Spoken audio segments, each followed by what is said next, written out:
Hey guys, it's Alex, and welcome back to my YouTube channel. So over the last couple weeks, I've gotten like book fever. As a result, I've been thinking about books a lot recently, and so I just wanted to do a quick reflection on the books that I read in 2021. I actually managed to read 30 books in 2021, so this is not like one of those videos where it's like, gotcha, I only read 5 books in 2021. So I just want to do a quick reflection on my favorite books and hopefully inspire some of you guys to pick some of these books up because I thought they were really good. My first recommendation is Beartown and its sequel, Us Against You by Frederick Bachman. Beartown is about a small town in the middle of nowhere, Canada, and the only thing that brings this entire town together is the sport of hockey. Everyone in the town cares about hockey, and this year the youth team is actually really good. They have a shot of winning nationals, and for this small hockey town that's like a huge deal.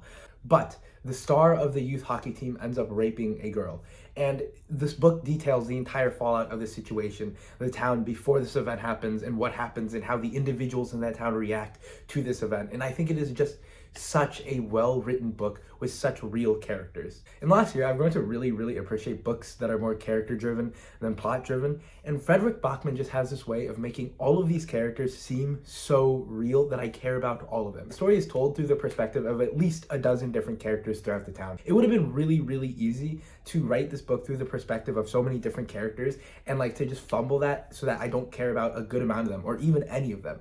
But Frederick Bachman's writing style and his storytelling is so good that you end up caring about each of the characters in this town in your own weird way. He manages to capture all of the weaknesses and flaws that make us feel human, but he never reduces us to those weaknesses. He reminds us that we do have things that make us strong and we have dreams that we can achieve. And I think that is such great writing, and as a person who is genuinely flawed, I just think that's such a beautiful idea. I left these books thinking that there are no good people or bad people in this world. There are just people trying their hardest to get through it. There are so many characters that I just ended up caring so much about. I remember reading these books and crying or tearing up because of the things that these characters were going through, and I felt like I was with them or understood them every step of the way. This book also just has some of my favorite friendship dynamics and family dynamics of all time. It's just a great coming of age story because I feel like everyone in the story, like adults included, are kind of just trying to find their way in the world. They're trying to do what's right, and they figure out that doing what's right isn't always what's easy, and sometimes they don't even know what right is. The world that these people live in, much like the climate of the city they live in, is cold and harsh, and they're just trying their best to find their way in this world. Watching the events of this novel unfold is equally heartbreaking and inspiring and deeply human. As a plus, I think the second book is genuinely as good, if not better, than the first book. My next book recommendation is An Absolutely Remarkable Thing, and its sequel, A Beautifully Foolish Endeavor by Hank Green. This book is a sci-fi book and revolves around these giant mysterious statues that just start appearing around the world one night. And these statues are called Carls, and by chance, a girl named April May is one of the first people to stumble across these statues. So naturally, she becomes famous and kind of like an influencer because of it. This book kind of details her journey from being like a nobody to her ascent to being like a famous internet persona. This book is really interesting to me because in a lot of ways, I didn't love the book, but I still think about it months later.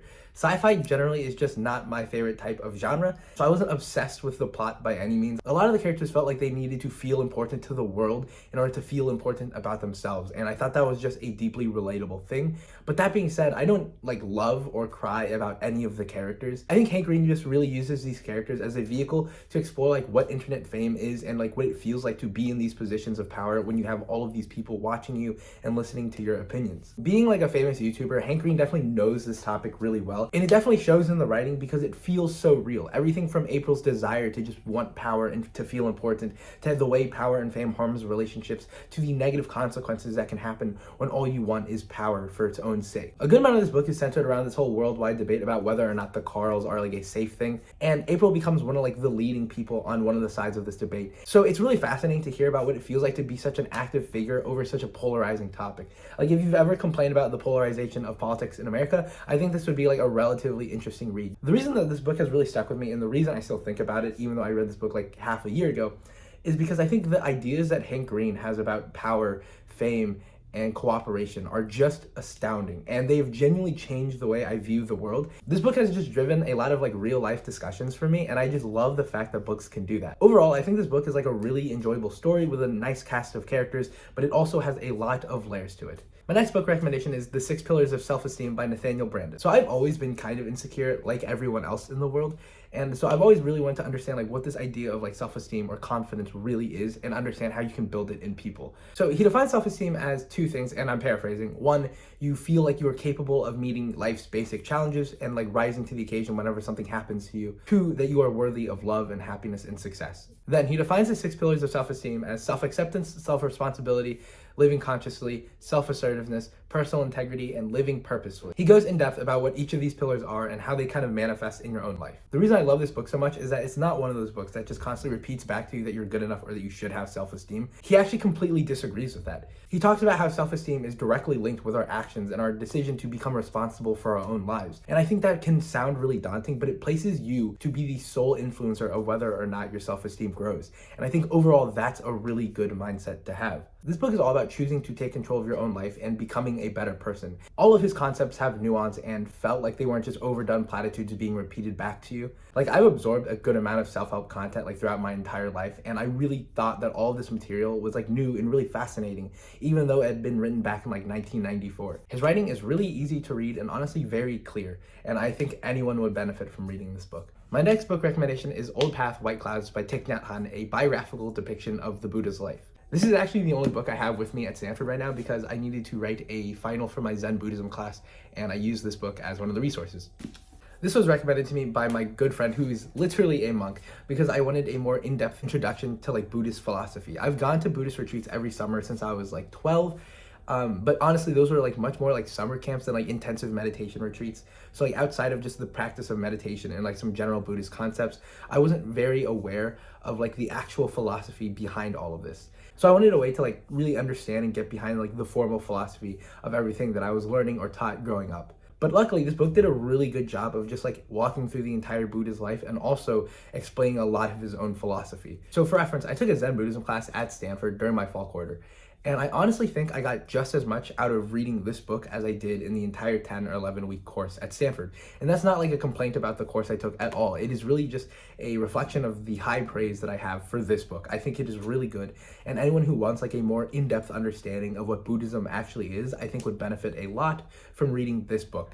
Like, I read this book at the beginning of 2021, and I still think about it, like, consistently. Like, it has one of my favorite metaphors or analogies of all time. In it, the Buddha compares his teachings to a finger pointing at the moon. His teachings are the finger, and the moon is, like, enlightenment, the thing that we're actually supposed to be looking at.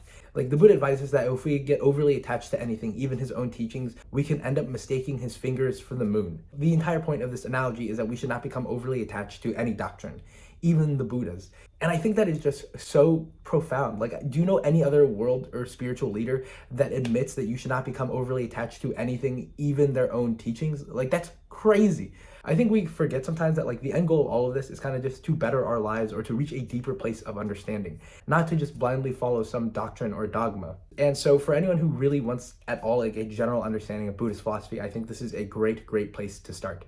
My last book recommendation is called The Myth of Sisyphus by Albert Camus. It's a philosophical essay about the absurdity of living. This essay famously starts, "There is but one truly serious philosophical question, and that is suicide." Wow, what a great opening line to a book. Absurdism is a philosophy that acknowledges the constant and unending tension between one, humans' innate desire to find meaning and seek meaning in the universe, and two, like the uncaring cold silence of the universe. Camus seeks an answer to what we ought do in the face of a universe that does not seem to care about us at all. Coming from someone who's not religious, I think it's really easy to see why this would be one of my favorite books of all time. And despite being like a philosophical essay, I don't think it's that hard of a read. It definitely requires more like focus and attention than like any random novel will, but honestly, I think it's really worth it to read. The meaning of life is something I've thought about literally my entire life, and this book just so beautifully illustrates all of like the freedom, awe, and beauty that we can find in a world that's meaningless. I think on the surface, this book gives like a really pessimistic and nihilistic vibe because of the whole, oh, the universe is meaningless and like, should we kill ourselves? But I really think it would be hard to read this book from cover to cover and not in any way feel more inspired to live. I've always thought that like reaching the conclusion that life is meaningless is not like a final conclusion. I think the really interesting part comes afterwards, right? It's like, what do you do in a world that is meaningless? Like, if your life is meaningless, what do you do? And I think figuring out the answer to what you do in that situation is the really interesting question, right? Like, I think understanding that life is meaningless is like a first step, but it is by no means like the final step. And I think it's just so interesting that Camus really tried to grapple with that question. This book makes me want to re-engage with the world, and it makes me want to take even more pride in the small life that I have, the one that I pour all of my efforts into, even though it's meaningless. After reading this book, I was left with like two main feelings. One, that like the world is really beautiful and I'm going to die one day, so I might as well really appreciate it now.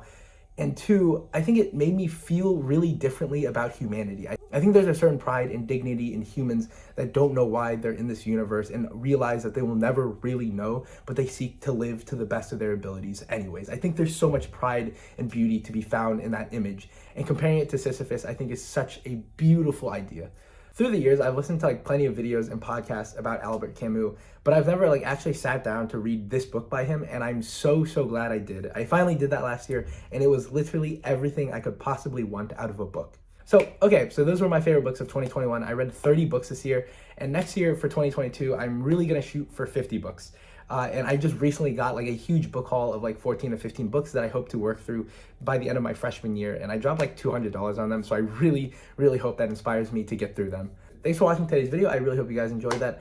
And I will catch you guys next time. Bye.